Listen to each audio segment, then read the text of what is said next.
আমার মেয়েটা কই? ওই স্কুলে যাবে, ভাত খাবে, ও তো একা খেতে পারে না।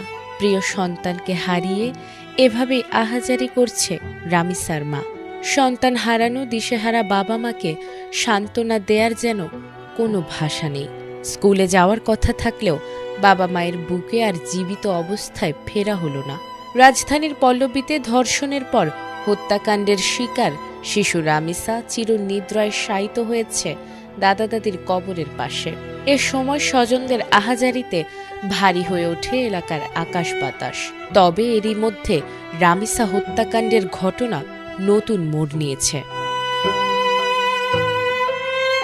বুধবার এশার নামাজের পর মুন্সিগঞ্জের সিরাজদি খান উপজেলার ইছাপুরা ইউনিয়নের মধ্যম শিয়ালদি গ্রামের মোল্লাবাড়ির বাইতুল আমান জামে মসজিদের আঙিনায় শিশু রামিসার জানাজা অনুষ্ঠিত হয়। উন্নত প্রযুক্তি এবং অভিজ্ঞ চিকিৎসক দলের নিরলস প্রচেষ্টায় আমরা আছি আপনার পাশে। ডেল্টা হাসপাতাল। জানাজা শেষে অশ্রুসিক্ত নয়নে তাকে মোল্লাবাড়ির পারিবারিক কবরস্থানে দাফন করা হয়।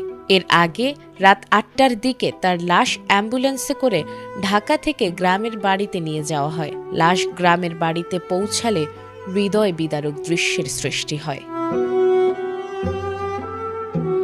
এদিকে রামিসা হত্যাকাণ্ডের ঘটনায় জড়িত আসামি সোহেল রানা ও তার স্ত্রী স্বপ্না আক্তারকে গ্রেফতার করেছে পুলিশ।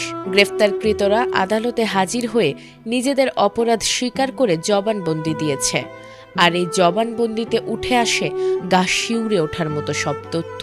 এ সময় পূর্ব পরিকল্পনা অনুযায়ী আসামি সোহেল রানার স্ত্রী স্বপ্না আক্তার রামিসাকে ফুসলিয়ে তাদের ঘরের ভেতরে নিয়ে যায়। পরে সোহেল রানা শিশুটিকে বাথরুমে নিয়ে জোরপূর্বক ধর্ষণ করে।